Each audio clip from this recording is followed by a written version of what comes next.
राधे राधे। इस चैनल के सभी वीडियो के डिस्क्रिप्शन और सबटाइटल्स सभी भाषाओं में उपलब्ध है।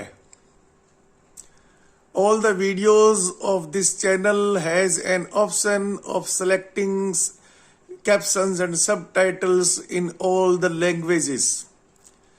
इस चैनल के सभी वीडियो पर एपिसोड नंबर 8 में दिया गया डिस्क्लेमर पूर्णतः लागू है। राधे राधे, जय श्री कृष्ण।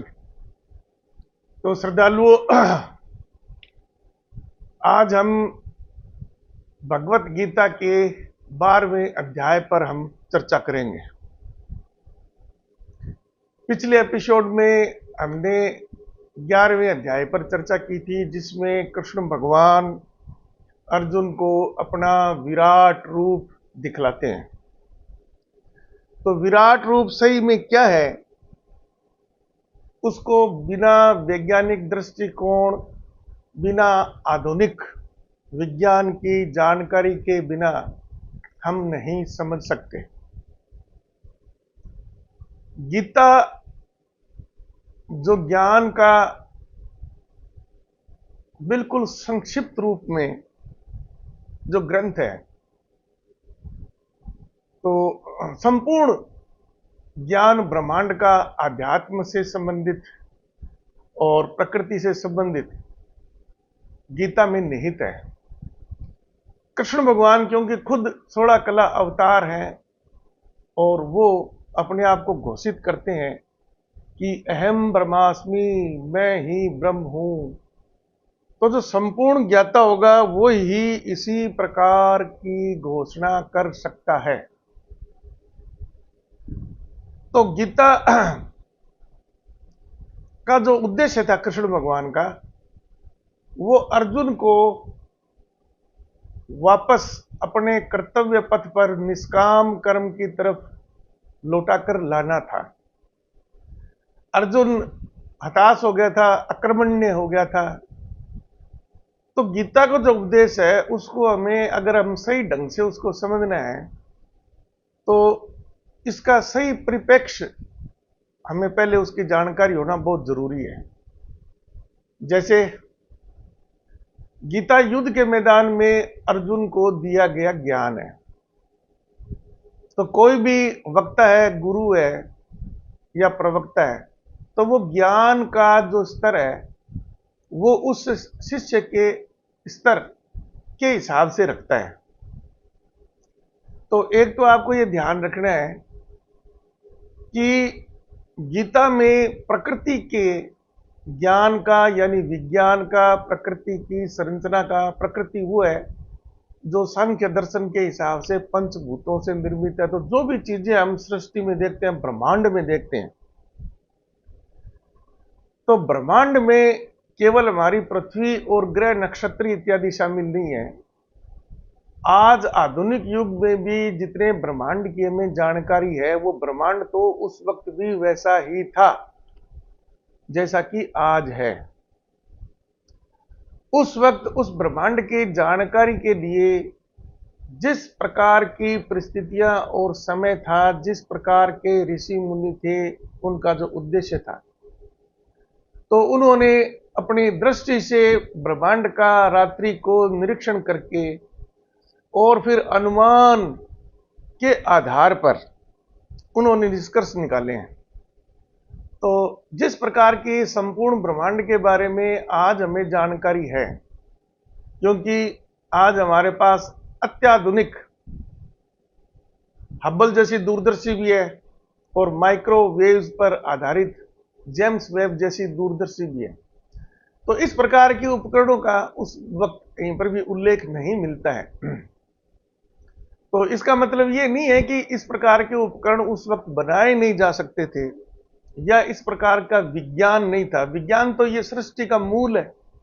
जितने भी नियम हम आज आधुनिक युग में पढ़ते हैं, क्वांटम सिद्धांत पढ़ते हैं, अल्बर्ट आइंस्टीन की थ्योरी ऑफ रिलेटिविटी पढ़ते हैं, ड्यूल करैक्टर पढ़ते हैं, न्यूटन का गुरुत्वाकर्षण बल पढ़ते हैं, या इलेक्ट्रोमैग्नेटिज्म की पढ़ते हैं, या परमाणु की संरचना पढ़ते हैं, तो चीजें तो ये ऐसी कैसी थी उस वक्त भी वैसी की वैसी थी। और हम ये भी नहीं कह सकते कि उस वक्त ज्ञान की कोई कमी थी, लेकिन उस समय के जो वैज्ञानिक हैं उन्होंने अपने समय काल के हिसाब से उसको अपने तरीके से लिपिबद्ध किया था। जिस भाषा में और जिस भाषा की ग्रामर के हिसाब से उन्होंने लिपिबद्ध किया था, गणनाएं जिस प्रकार की वो करते थे, जिस प्रकार की इकाइयां उन्होंने निर्धारित की थी, जैसे समय इकाई वो पल है, क्षण है, घड़ी है, दिवस है, वर्ष है इत्यादि। फिर वो आगे बहुत बड़ा है जो कल्प है, इस प्रकार से। आजकल वो चीजें नहीं है। आजकल तो सेकंड है, सेकंड में फिर भी मिली सेकंड है, फिर माइक्रो सेकंड है, फिर नैनो सेकंड है, फिर इस प्रकार से। और बड़े समय की गणना के लिए फिर सेकंड के बाद में मिनट है, फिर घंटे हैं, फिर वर्ष है, फिर 1000 वर्ष है, फिर 1 मिलियन वर्ष है, फिर 1 बिलियन है, 1 ट्रिलियन है, फिर 1 गीगा वर्ष है, इस प्रकार से। तो वो जो सारी शब्दावलियां हैं वो आज के युग में बिल्कुल भिन्न हो गई हैं। फिर उनकी अपनी गणनाओं के जो तरीके थे वो संस्कृत के श्लोकों के रूप में थे, काव्य रूप में थे वो। तो उनको उस वक्त के तो संस्कृत आम बोलचाल की भाषा थी, तो वो तो पूरी तरह से उसको समझ लेते थे। आज हमारे लिए उस भाषा को समझकर और उसी दृष्टिकोण से ही अगर हम प्रकृति की संरचना जानने की कोशिश करेंगे तो सिवाय भ्रम के हमें कुछ भी नहीं मिलता है। आज हम जब नए बच्चे का जन्म होता है, या जैसे मेरा भी जन्म हुआ था, तो उस वक्त भी रेलगाड़ी, बस, हवाई जहाज, बिजली इत्यादि सारे उपकरण थे। ठीक है ना, बाद में दूरभाष भी आ गया, टेलीविजन भी आ गया, मोबाइल भी आ गया, सब चीज आ गई।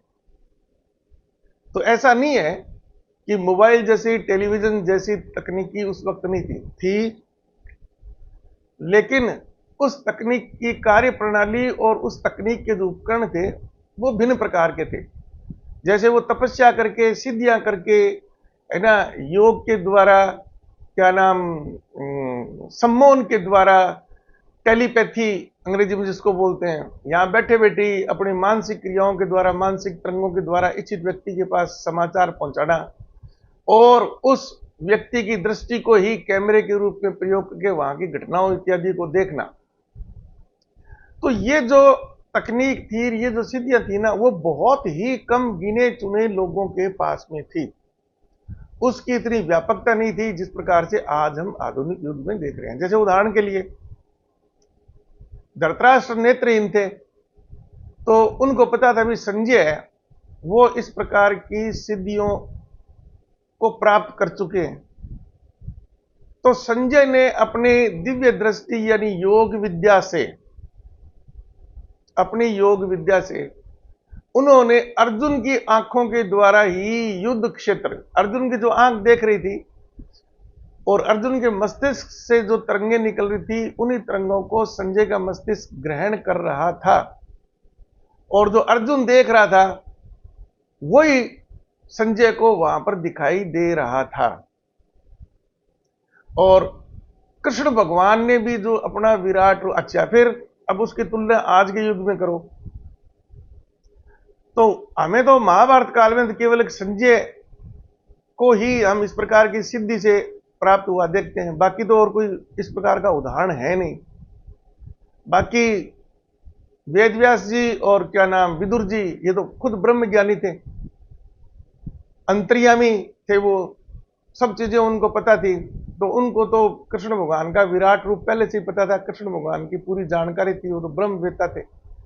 तो कृष्ण भगवान ने तो अर्जुन को विराट रूप दिखलाया था, और अर्जुन जो वर्णन कर रहा है विराट रूप का वही संजय बता रहे हैं। और वेदव्यास जी ने जो लिखा है वो भी क्या कि अर्जुन और श्री कृष्ण के बीच में वार्तालाप, और धृतराष्ट्र और संजय के बीच में वार्तालाप का ही उन्होंने लिपिबद्ध किया है। अपनी तरफ से वेदव्यास जी ने एक भी श्लोक नहीं लिखा कि कहीं पर भी ये लिखा हो कि वेदव्यास जी दिव्य दृष्टि से उन्होंने कृष्ण भगवान का विराट रूप देखा है, या कृष्ण भगवान ने जो जवाब दिया है या अर्जुन ने जवाब दिया है। तो इसको क्या है कि सारी चीजों को ध्यान में रखते हुए जब आप गीता को समझने की कोशिश करेंगे तभी गीता आपको समझ में आएगी, गीता से आपको तभी फायदा होगा। अन्यथा तो ये फिर कपोल कल्पित क्या नाम है, कल्पनाओं की तरह से ही ये चलता रहेगा। और जिस प्रकार से हम आजकल के जो वेद प्रवक्ताओं को देखते हैं, उनकी जो स्थिति देखते हैं, और कृष्ण भगवान ने जो गीता में ज्ञान दिया है ना, उसमें सबसे प्रमुख चीज आपको ये ध्यान रखनी है कि कृष्ण भगवान जब खुद ज्ञान दे रहे हैं तो कृष्ण भगवान को संपूर्ण ज्ञान की जानकारी है, और कृष्ण भगवान ने उस ज्ञान को अपने आचरण में जीकर सिद्ध किया है। तो इस 12वें अध्याय में हम भक्ति योग पर चर्चा करेंगे। तो भक्ति योग से तुरंत ही तो हमें एकदम से तो यही लगता है भाई, जैसे किसी ने कोई इष्ट धारण कर लिया, कृष्ण का कर लिया, राधा जी कर लिया, रामचंद्र जी कर लिया, शिव जी का कर लिया, रामदेव जी का कर लिया, अन्य और कोई लोकल देवता कर लिया, और उसको भजन के रूप में गा रहे हैं, या कोई मंत्र के रूप में वो पढ़ रहे हैं, या कोई हरि कीर्तन के रूप में उसको कर रहे हैं, हरे कृष्णा हरे रामा, हरे कृष्णा हरे रामा, कृष्णा कृष्णा रामा रामा इत्यादि। तो क्या है कि फिर पूरा ही दृष्टि भ्रम ही रहेगा। कृष्ण भगवान ने गीता में सबसे अच्छे जो 3 साधन माने और ब्रह्म से साक्षात्कार के लिए, उसमें ज्ञान योग, कर्म योग और भक्ति योग, ठीक है ना। तो इनकी अधिकतम विवेचना की गई है, और ये ज्ञान योग और भक्ति योग और कर्म योग है ना, ये सांख्य दर्शन के नहीं है, ये कृष्ण भगवान के खुद के अपने विचार हैं। वो तो क्या संपूर्ण वेद वेदांत उपनिषद इत्यादि सबके ज्ञाता थे ना। अर्जुन को ज्ञान देने के लिए ही उन्होंने केवल सांख्य दर्शन का उपयोग किया था, केवल और केवल प्रकृति की जानकारी देने के लिए। ये जो संसार है वो किस प्रकार से बना हुआ है, इसमें जीव क्या है, और बाकी जो संसार है वो पंचभूतों से निर्मित है, उसमें कितने गुण हैं, तन्मात्राएं हैं, और है ज्ञानेन्द्रिय है, कर्मेंद्रिय है, उनके गुण हैं इत्यादि। तो उसका, क्योंकि उनको पता है कि सांख्य योग ही उस वक्त सबसे ज्यादा प्रचलित था, अर्जुन उससे परिचित था, तो सांख्य योग का ही उन्होंने उपयोग किया था। और कहीं पर भी इसमें कोई शंका आपको नजर आती है तो कृष्ण भगवान के खुद के जीवन चरित्र से आपको समझ जाना चाहिए कि उनके उन संस्कृत के श्लोकों का पहली बात तो अर्थ, फिर अर्थ तो चलो संस्कृत का जो ग्रामर का पूर्ण ज्ञाता है वो एक एक शब्द की विवेचना कर देगा, हिंदी में रूपांतरण कर देगा, लेकिन उन शब्दों का जिस जिस उस संस्कृत के श्लोक में जो प्रयोग किया गया है, जैसे कर्म है, तो कर्म का क्या मतलब है, कर्म का मतलब वहां पर किए जाने वाले कार्य से है। कर्म को हम दैनिक जीवन में भाग्य से भी जोड़ देते हैं कि उसके तो कर्म ठीक नहीं है, उसके तो कर्म फुटे हुए हैं। कर्म फुटे हुए का मतलब क्या है, उसका भाग्य कमजोर है या दुर्बल है, तो वहां पर कर्म का अर्थ दूसरा हो गया। और कार्य करने वाले को जैसे उसके कर्म अच्छे नहीं है, यानी जो काम कर रहा है वो अनैतिक है, इस प्रकार से तो शब्दों का अर्थ भी सारा ही भिन्न हो जाता है। तो शब्दों का जो अर्थ है वो सही परिप्रेक्ष्य में समझने के लिए कृष्ण भगवान ने अपना जीवन कैसे जिया है, क्या कृष्ण भगवान ने किसी इष्ट की आराधना की थी, कहीं कृष्ण भगवान ने कहीं पर भी कोई उल्लेख है क्या किसी की आरती करते हुए, किसी का भजन करते हुए, या सन्यासी बनते हुए हैं, या इस प्रकार की घटनाएं। तो ये जितने भी क्या नाम अपन वेद प्रवक्ता इत्यादि रात दिन टीवी इत्यादि पर या वैसे पंडाल लगा लगा के प्रवचन देने वाले जो होते हैं, आप किसी से भी पूछ लो, जो प्रवचन देगा ना, अगर वो ये दावा नहीं करता है कि मैं सब कुछ जानता हूं, तो उसको सुनने के लिए कौन जाएगा। वो सारे के सारे अपने आप को ब्रह्म ज्ञानी ही प्रदर्शित करते हैं। ब्रह्म ज्ञानी तो कृष्ण भगवान थे, तो कृष्ण भगवान ने तो कहीं पर भी ऐसा मजबा नहीं लगाया था या वो जी मैं बोलता हूं तुम सुनते रहो, उस प्रकार के तिलक छापे और वैसे वो पंडाल लगा के बैठे हों, या उन्होंने कभी कहा हो इस देवता की तुम स्तुति करो और इसका स्मरण करो और वो करो, तब आपको मोक्ष मिलेगी और मिलेगी। तो इन सभी चीजों को ध्यान में रखते हुए ना हम जब गीता का अध्ययन करेंगे ना तभी हमें फायदा होगा। फिर बहुत समय तक गीता का ज्ञान है वो विलुप्त ही रहा। कृष्ण भगवान ने बोल दी, वेद व्यास जी ने लिख दिया, संस्कृत में लिखी गई, महाभारत के एक भाग के रूप में थी वो। फिर कृष्ण गीता पर आधुनिक युग में कहां पर उल्लेख मिलता है पूरी तरीके से जो प्रभावशाली है, स्वामी दयानंद सरस्वती, और उससे पहले तुलसीदास जी हुए थे। तुलसीदास जी ने गीता पर कोई टिप्पणी नहीं लिखी, और फिर स्वामी विवेकानंद जी, और फिर डॉक्टर राधा कृष्णन, फिर तिलक, फिर गांधी, और आज तो हर आदमी ही गीता पर टिप्पणी लिख रहा है। मैं भी गीता पर ही आपको ज्ञान दे रहा हूं। तो इन सब की को जब आप सुनेंगे, देखेंगे, तो आपको पता लगेगा कि हकीकत के नजदीक कौन है, हकीकत के नजदीक कौन है। मैंने इनकी सबकी गीताएं सुनी हुई है, पढ़ी हुई है। कोई भी हकीकत के नजदीक नहीं है। सब ने अपने अपने दृष्टिकोण के हिसाब से उसकी व्याख्या की है। उसकी व्याख्या का आपको गीता में ना 2-3 स्थान ऐसे आएंगे, है ना, वहां पर आपको उल्लेख मिल जाएगा। जैसे उदाहरण के लिए दूसरे अध्याय का जो 47वां श्लोक है, कर्मण्येवाधिकारस्ते मा फलेषु कदाचन, इसको बिना टीवी इत्यादि, ये प्रवचन देने वाले इत्यादि, मैंने भी इसका क्या है कि अधिकांश बार आधे श्लोक का ही उपयोग किया है। शेष आधे श्लोक को हम पढ़ना उचित ही नहीं समझते। इसकी भी हम पूरी व्याख्या करेंगे। दूसरा, चौथे अध्याय का 7वां श्लोक, यदा यदा ही धर्मस्य ग्लानिर्भवति भारत अभ्युत्थानम धर्मस्य, है ना। तो इसको भी अपन पूरा यूज नहीं करते, थोड़ा यूज करके छोड़, इसकी भी अपन व्याख्या करेंगे। और कृष्ण भगवान ने अर्जुन को जो तीनों ही मार्ग बताए हैं मोक्ष प्राप्ति के, भक्ति योग, ज्ञान योग और कर्म योग, तीनों की उन्होंने खूब अच्छी विवेचना की है। 12वें अध्याय में हम इन तीनों की तुलना करेंगे। उसमें कृष्ण भगवान ने दूसरे अध्याय में क्या है, निष्काम कर्म अर्जुन को बता दिया था। तो वैसे देखा जाए तो किसी आदमी के लिए मोक्ष की प्राप्ति के लिए वो एक संस्कृत का श्लोक ही काफी है। अब क्योंकि अर्जुन वो चीज समझ नहीं पाया था, तो कृष्ण भगवान ने फिर उसकी और व्याख्या के लिए और उदाहरण देते गए, और उदाहरण देते गए, और उदाहरण देते गए, और फिर चौथे अध्याय तक उन्होंने सब कुछ ही बता दिया जो ज्ञान था।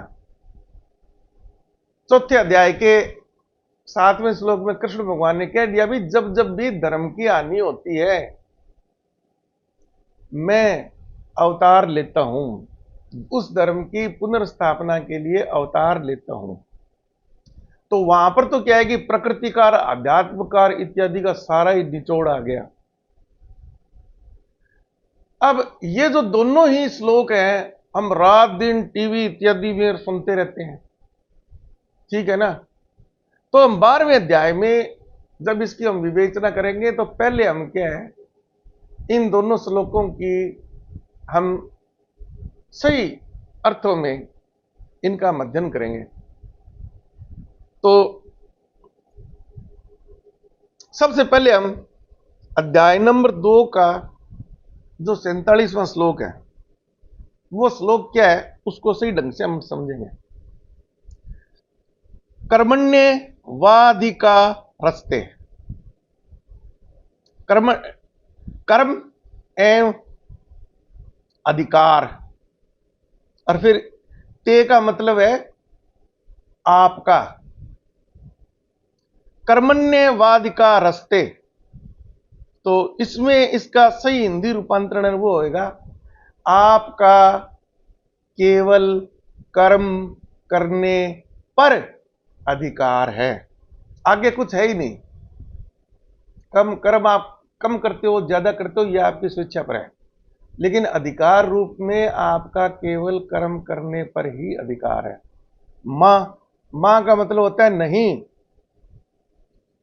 मां फलेषु कदाचन, फलेषु, फल, उसका जो फल मिलेगा, है ना, इच्छा नहीं, कोई शब्द है ही नहीं इच्छा इसमें। अमूमन हम इस पहली लाइन का संस्कृत के श्लोक का अर्थ क्या निकालते हैं, है ना, कर्म किए, गीत बने हुए हैं, फिल्में बनी हुई इस पर, कर्म किए जा फल की इच्छा मत करे इंसान। इच्छा नाम की शब्द ही नहीं है। आपका केवल कर्म पर अधिकार है। मां फलेषु, फल की अपेक्षा आपको, मां में हो गया नहीं। कदाचन, कदाचन का मतलब भी नहीं नहीं है, कदाचन का मतलब है यही है। फल की इच्छा, सॉरी, फल की आशा, यानी फल की आकांक्षा, फल प्राप्त होगा या नहीं होगा, कितना होगा, कुछ है, उसके बारे में आपको मन में सोचना ही नहीं है। समझ गए ना? इसका सही अर्थ क्या हुआ? आपका केवल कर्म पर अधिकार है, उस कर्म के फल पर अधिकार नहीं है। बस सीधी एक लाइन में बात। आप सोचते हो तो फालतू सोचते हो। आपका केवल कर्म पर अधिकार है, उसके फल पर अधिकार नहीं है। ठीक है ना? पूरा इसको अपन पढ़ेंगे, फिर इसको पूरा विस्तार से थोड़ा इसका अध्ययन करेंगे। फिर अगली लाइन है, मां कर्म फल हेतु भूर्मा। मां का मतलब फिर ना, तो सबसे पहले ही बोल दिया ना। कर्म फल आप समझ गए, जो कर्म का फल है। हेतु अपेक्षा, आशा, भूर्मा यानी फल, आपके कर्म के फल की आप आशा, हेतु उद्देश्य भी होता है ना, उद्देश्य का, यानी कर्म के फल का उद्देश्य आपका होना ही नहीं चाहिए कि हम कोई उद्देश्य मन में पहले निर्धारित करें और फिर उस कर्म को हम करें। तो इसका क्या है कि सही ढंग से रूपांतरण कोई नहीं करता, इससे सब ही गलत अर्थ लगाते हैं। पहले पूरा पढ़ लेते हैं इसको। ते यानी आपका, संगोत्सव, कर्मण्य। तो अब इसको पूरा संधि विच्छेद इसका करेंगे। ते का तो मतलब हो गया आपका। संगोस्त, तो ये है संग, संग का मतलब लगाव। फिर अस्तु, है ना, होना। और फिर है अकर्मण्य, तो इसका पूरा हिंदी रूपांतरण होगा, आपको अकर्मण्यता से यानी निष्क्रियता से लगाव, यानी आपकी उत्कंठा या मन लगाव, यानी आपको अकर्मण्य यानी निष्क्रिय नहीं होना है, नहीं होना, उसकी मन में इच्छा ही नहीं लेनी है। तो अब नीचे वाली लाइन का है ना, पूरा अर्थ यही समझे आप कि आपको कर्म करना ही है, कर्म करना ही है, कर्म करना ही है। अब इसको पूरे को अपन पढ़ते हैं, फिर इसका अर्थ आप समझेंगे ना, फिर आपको सारी चीजें समझ में आएंगी। कर्मण्यवाधिकारस्ते मां फलेषु कदाचन। तो ऊपर वाली लाइन का अब आप सारा अर्थ समझ जाएंगे। आपका केवल कर्म करने पर अधिकार है, उसके फल पर अधिकार नहीं है। ये तो बात आ जाती है समझ में। चलो जी, मान लिया, फल तो भगवान देगा तो देगा, नहीं देगा तो नहीं देगा, अपन सब्र कर लेते हैं। मां कर्म फल हेतु भूर्मा, कर्म करने के लिए आपको उद्देशित भी नहीं होना है। कोई उद्देश्य लेके कर्म आपको नहीं करना है। तो लोग कहते हैं कि जब उद्देश्य नहीं है तो कर्म कोई क्यों करेगा। उदाहरण के लिए, जैसे कोई 10वीं कक्षा की परीक्षा देना चाहता है तो उसका कुछ उद्देश्य होगा, 10वीं में पास हुए, सप्लीमेंट्री लाएं, फर्स्ट क्लास लाएं या बोर्ड को टॉप करें, तो वो उद्देश्य हो गया ना। उसके बगैर तो आदमी तत्पर ही नहीं होगा कर्म करने के लिए। ठीक है ना? अगर आपका उद्देश्य ही नहीं है तो आप क्या है कि तत्पर भी नहीं होंगे कर्म करने के लिए। लेकिन ये आगे वाली लाइन जब तक नहीं पढ़ोगे ना, तब तक उसमें जो शर्त लगी हुई है आगे वाली लाइन में, तब तक इसका कोई मतलब मत निकालिए अभी आप। ते संगोत्स्व कर्मण्य, यानी निष्क्रियता की आसक्ति आपकी नहीं होनी चाहिए। निष्क्रिय आपका होना अधिकार नहीं है। निष्क्रिय होना आपका अधिकार नहीं है। अब नीचे वाली लाइन को पूरा पढ़ेंगे। पहली लाइन में तो ये लगता है यार उद्देश्य रखना ही नहीं है तो काम कोई क्यों क्यों करेगा। समझ में आता है फिर क्यों करेगा। आगे है ना, निष्क्रिय हो ही नहीं सकते आप, निष्क्रिय नहीं होंगे आप, अधिकार नहीं है निष्क्रिय, आपको तो काम करना पड़ेगा। आगे शर्त लगा रखी है आपको काम करना ही पड़ेगा, काम करना ही पड़ेगा। ते आपके लिए ये ते संगोत्स्व कर्मणि, यानी आपको निष्क्रिय होने की आसक्ति रखनी नहीं है, काम तो आपको हर हालत में ही करना ही पड़ेगा। ये जो पूरा वाक्य है ना, मैंने इतनी हिंदी में आपको बताया ना, अभी भी आप इसका पूरा अर्थ नहीं समझ पाए हैं। अब इसमें पूरा ज्ञान छुपा हुआ है। कृष्ण भगवान कहते हैं, अब दोबारा अपन शुरू करते हैं, थोड़ा थोड़ा इसको थोड़ा थोड़ा फैलाएंगे ना, तब भी आपको समझ में आएगा। कर्मण्येवाधिकारस्ते मां फलेषु कदाचन, आपका केवल कर्म करने पर अधिकार है, कर्म फल पर कोई अधिकार नहीं है। और नीचे वाली, आपका कर्म करने के लिए कोई उद्देश्य नहीं होना चाहिए। निष्काम कर्म तभी बनेगा जब कोई उद्देश्य उसके पीछे पीछे नहीं है, तब वो निष्काम कर्म होएगा। कर्म करना है, निष्काम करना है। और साथ में शर्त लगा दी कि कर्म तो करना ही पड़ेगा, कर्म किए बगैर तो आप बच ही नहीं सकते। ते संगोत्स्व कर्मणि, यानी निष्क्रियता की आसक्ति होनी ही नहीं चाहिए। यानी कर्म तो, अब इसमें कुल मिला के ना सार यही निकला इसका, कर्म तो आपको करना ही पड़ेगा, कर्म से आप भाग ही नहीं सकते। आप चाहे ना तभी भी कर्म से पीछा नहीं छुड़ा सकते, नहीं छुड़ा सकते, नहीं छुड़ा सकते। कोई चाहेगा ना कि मैं तो कर्म नहीं करूंगा। अब इसमें कर्मों का जो फल है ना, कर्म फल, कोई उद्देश्य नहीं यार, कर्म फल मिलता कब है ये? तो ये देखो, कार्य कारण सिद्धांत है, प्रकृति का मूल है ये कार्य कारण सिद्धांत। यानी कोई भी कार्य होता है ना, उसका कोई न कोई कारण होता है। कारण वो उस वक्त तात्कालिक भी हो सकता है, कारण वो आपके पिछले जन्म के कर्म भी हो सकते हैं, पीछे कुछ समय पहले के कर्म भी हो सकते हैं, उसके कारण भी आपको कार्य करना पड़ता है। उदाहरण के लिए जैसे किसी ने चोरी कर ली तो घर से तो नहीं भागा वो, लेकिन धीरे धीरे क्या है कि लोगों को पता लग गया, पुलिस में रिपोर्ट होगी, तो पुलिस में रिपोर्ट था, आप डर गए, डरते घर छोड़ के भागेंगे। तो आपने कर्म तो कारण तो बहुत पहले ही बना दिया था घर से भागने का, और भाग आप आ रहे हो 3 महीने बाद में, जो पुलिस में एफआईआर दर्ज होगी, पुलिस ने फोन किया घर पे आने का। तो कर्म है ना, उसके पीछे कारण तो होता है। और कार्य फल का जो सिद्धांत है, अगर आपने कोई भी कर्म किया उसका फल आपको निश्चित रूप से मिलता है। अब आपने चोरी तो 3 महीने पहले की थी, फल आपको अब 3 महीने बाद में पुलिस पकड़ के ठोकेगी तब आपको फल मिलेगा। तो 3 महीने का अंतर आ गया ना। बीज आपने आज बोया है जमीन में, एक कार्य कर दिया आपने, फल आपको कब मिलेगा? तो फल तो प्रकृति पर निर्भर करता है ना। बीज उगेगा, बड़ा होगा, कब उसके फूल आएंगे, कब उसके वो होगा, तब तक बीच में कोई नष्ट ना कर दे उसकी, और 1000 कारण हो सकते हैं उसके। आपने बीज बो दिया, आप तो कहोगे जो फल खाना मेरा अधिकार ही है। अब आपने उसकी रखवाली नहीं की है, बीज बो दिया, एक बार बो दिया आपने, उगने के बाद में छोड़ दिया तो वो तो गर्म वायु से, किसी ने पानी नहीं दिया तो मर जाएगा। तो कर्म आपका पूर्ण ही नहीं हुआ। फल खाने का कर्म तो आपका पूर्ण तब भी होगा ना जब बीज आपने बोया और आपने पूरी रखवाली की और फसल तक को उसको पकाया। फसल का फायदा तो आपको तब भी होगा या बीज गिरने से हो जाएगा। तो सभी चीजों पर गौर करो आप।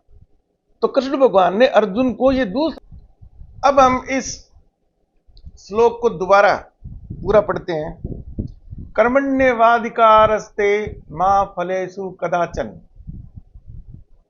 आपका केवल कर्म करने पर अधिकार है, उसके फल पर आपका कोई अधिकार नहीं है।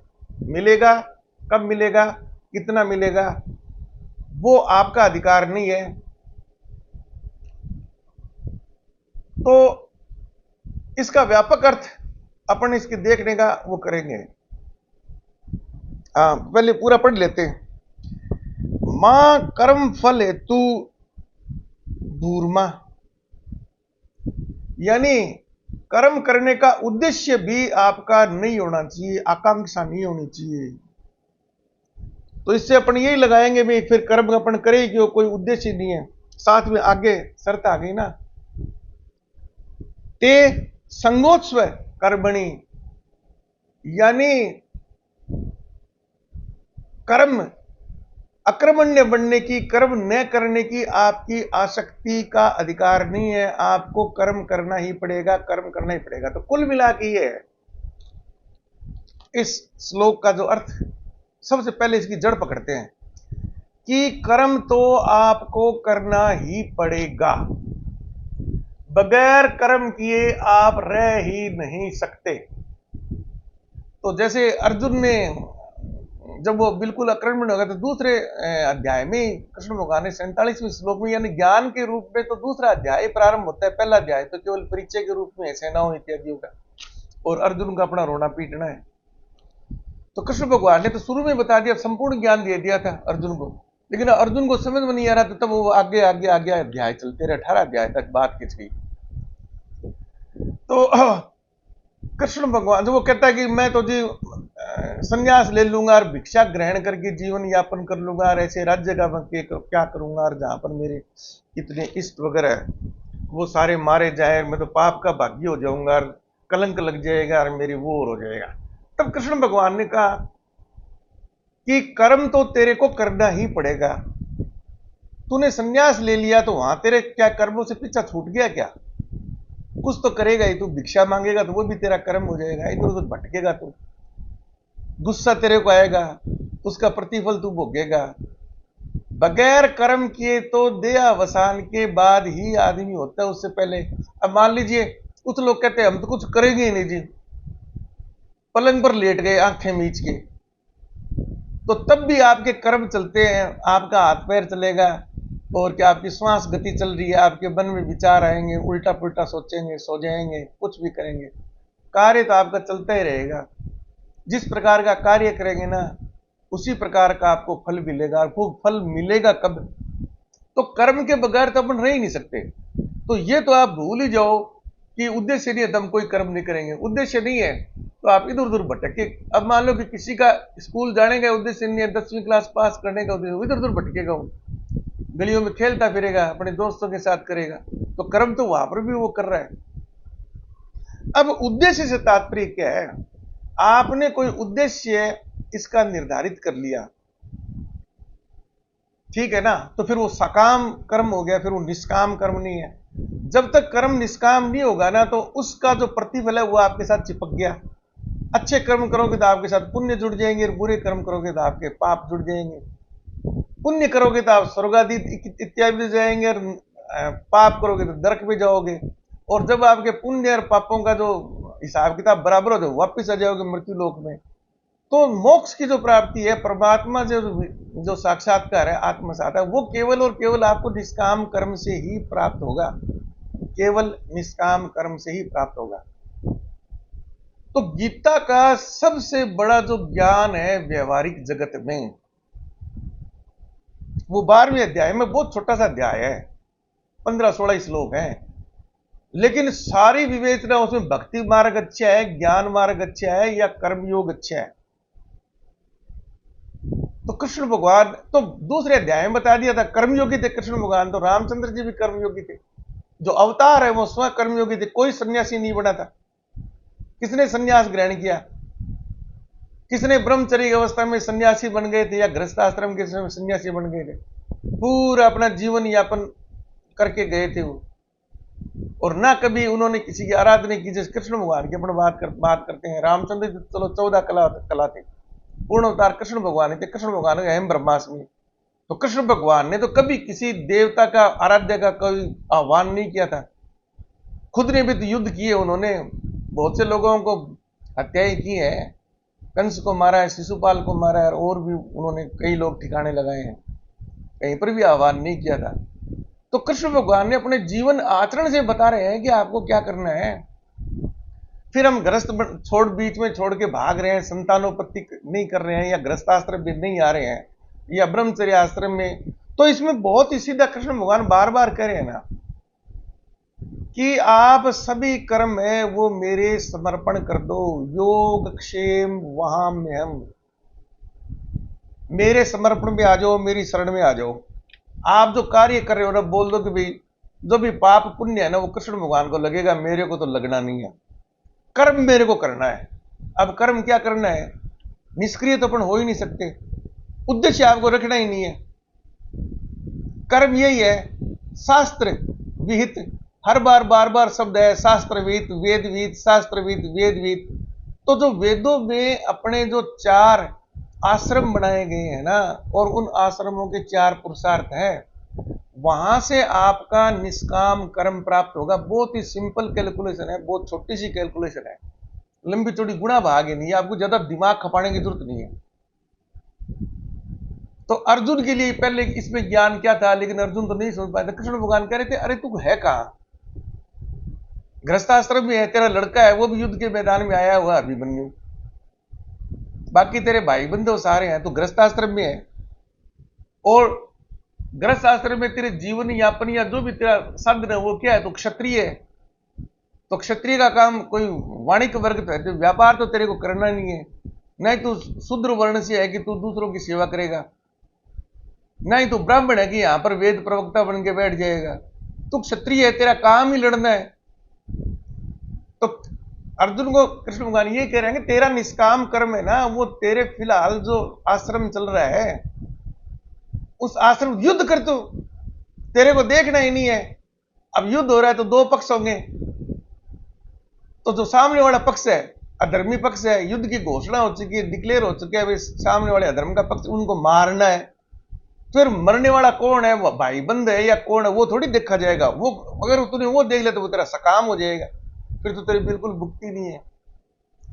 तो निष्काम कर्म है ना, गीता में सबसे बड़ी जो उपलब्धि है ना मानव व्यवहार की, बाकी किसी भी ग्रंथ में नहीं मिलेगी, किसी भी ग्रंथ में नहीं मिलेगी। बाकी ग्रंथों में तो सिर्फ भ्रम ही भ्रम है, फलाने का मुहूर्त निकलो और वो निकलो और उस दिन जाओ और उस मत जाओ और उसकी आरती करो और उसको इष्ट मानो और वो करो और वो करो। और इस 12वें अध्याय में ना तीनों की भक्ति योग, कर्म योग और क्या नाम ज्ञान योग की विवेचना की गई है। तो भक्ति योग में भी योग क्षेम वाम्यम, कृष्ण भगवान भक्ति योग का काफी उपयोग कर रहे हैं, लेकिन भक्ति योग में आपने कृष्ण भगवान के प्रति सारे कार्यों का समर्पण तो कर दिया, लेकिन वो कार्य आपके वैदिक शास्त्र विहित है या नहीं है ये भी तो देखना पड़ेगा ना। उदाहरण के लिए जुआ खेल रहा है कोई, अब वो कहता है जी जुआ है, बस वो कृष्ण भगवान ने नाम कर दिया और मेरे तो उसको लाग लपेट नहीं है। तो गृहस्थ आश्रम में जुआ खेलना वैदिक शास्त्रों में आपको बताया गया है क्या? चोरी करना, कल वो कहेगा मैं तो चोरी करूंगा, डाकू करूंगा, मैं तो निर्जीव जीवों को मारूंगा और करूंगा, ढिकड़ करूंगा। तो ये आपके आश्रम में वर्णित है क्या ये कि अच्छे काम है या नहीं है? तो आश्रम के अनुसार आपको कर्म करना है। और वो जो आप कर्म कर रहे हो ना उस वक्त, जैसे कि मान लीजिए अर्जुन युद्ध के मैदान में था, शत्रु मर रहे थे, तो अर्जुन को ये नहीं सोचना है अभी ये मरेंगे तो मेरे को इसका पाप लगेगा। तब कृष्ण भगवान कहते हैं कि वो सारे तू है ना कार्य मेरे समर्पण कर दे, पाप लगेगा तो कृष्ण भगवान को लगेगा। वहां पर तेरे को बिल्कुल निर्लिप्त होकर युद्ध करना है। ये नहीं है कि पुराना कोई मित्र हो गया अभी शत्रु पक्ष में है तो उसको छोड़ दे, वो तो सारी चीजें आ जाएगी ना। बिल्कुल राग द्वेष इत्यादि, उद्देश्य क्या, राग द्वेष है, बिल्कुल राग द्वेष इत्यादि से मुक्त होकर जो कर्म करते हैं ना उसको निष्काम कर्म बोलते हैं। तो शुद्ध रूप में संक्षेप में समझना है ना तो चारों आश्रमों से गुजरना बहुत जरूरी है, सबसे पहला टारगेट होना चाहिए। और सबसे सरलतम यही है, आपको कोई बाहर भटकने की जरूरत नहीं है। अब जैसे मान लो कि मेरी स्थिति है, आज तो मैं वानप्रस्थ आश्रम हूं, मेरे बच्चों का गृहस्थ आश्रम हो गया, तो मेरे कोई काम करने की जरूरत नहीं। अब क्योंकि मैं ब्राह्मण नहीं हूं, तो पहले भिक्षाटन करके ना खाने का अधिकार वेद पुराणों में केवल जो आचार्य लोग होते थे उन्हीं को ही था, और उन आचार्य के शिष्यों को भी नहीं था। शिष्यों को अपना भोजन का ना खुद ही जुगाड़ करना पड़ता था, और गुरु को भी खिलाना पड़ता था। उसके लिए वो अन्न उत्पादन करते थे, गायों की सेवा करते थे, गाय का अधिकतर तो गाय के दूध इत्यादि पर निर्भर करते थे, जंगल से फल फ्रूट तोड़ लाए और लाए। कहीं कहीं पर कोई भिक्षाटन कोई मिला तो सारे शिष्य एक जैसे थोड़ी है। भिक्षाटन का तो अधिकार वैसे तो किसी को ही नहीं है। हाँ, जो इस प्रकार के शिष्य परंपरा नहीं है, केवल शुद्ध रूप से ज्ञान बांटता है ब्राह्मण के रूप में जो है ना वो, तो ब्राह्मण भी ग्रस्त हो गया तो उसको भी अपना स्वयं उपार्जन करना है, पत्नी के लिए करना है, बच्चों के लिए, तो भिक्षाटन का तो कहीं पर खाता ही नहीं है। तो मैंने अपनी व्यवस्था कर रखी है। अब मेरा जो समय चल रहा है वानप्रस्थ आश्रम का, वो ज्ञान उपार्जन का है।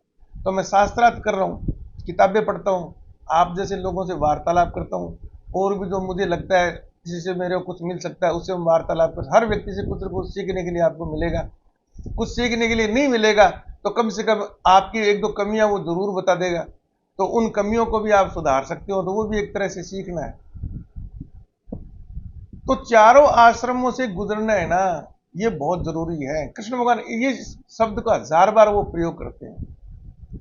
अब क्योंकि बहुत गूढ़ भाषा भी है, बहुत ही 574 तो श्लोक है जो कृष्ण भगवान के द्वारा बोले गए हैं, उनमें सारा ज्ञान है। तो अगर उसको हम आधुनिक परिप्रेक्ष्य के हिसाब से, सही स्थिति के हिसाब से नहीं समझेंगे तो गलत अर्थ लगाएंगे अपन, उसका कोई वो ज्यादा वो महत्व नहीं बनेगा। तो अभी क्योंकि ये बहुत महत्वपूर्ण है, तो एक वार्ता में तो पूरा हो नहीं पाएगा, तो अगले एपिसोड में फिर अपन इसको फिर लेंगे।